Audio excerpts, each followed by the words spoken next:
Le CD2E, c'est l'accélérateur de la transition écologique en Hauts-de-France.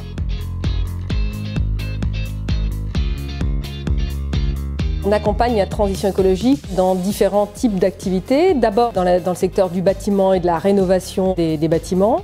Ensuite dans le secteur des ENR, avec notamment les panneaux photovoltaïques et l'éolien urbain.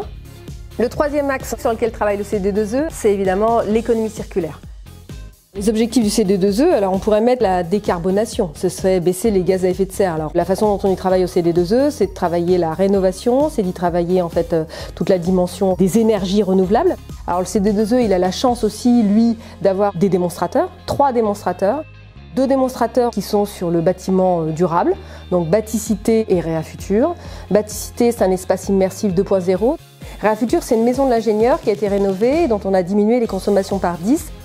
Après, 3e démonstrateur, LumiWatt 1 et 2 permettent d'avoir les différents types de technologies sur les panneaux solaires, photovoltaïques et thermiques. Le CD2E, c'est aussi un organisme de formation. La transition écologique aujourd'hui, beaucoup de gens veulent y aller, mais la question c'est comment on y va. Et le CD2E accompagne toute cette dynamique par de la formation. Alors CD2E, c'est beaucoup d'événements. On en fait plus d'une centaine à l'année dans les différents territoires, puisque le CD2E, c'est à la fois à Los-Angeles qui est le siège, mais c'est aussi à Lille. Et on est ici au présent en fait à Amiens.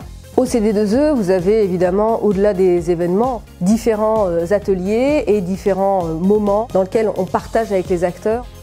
Le CD2E, c'est essentiellement d'abord un réseau. C'est plus de 220 adhérents. Mais nous rejoindre, ça veut dire rejoindre une action pour monter et massifier la transition écologique.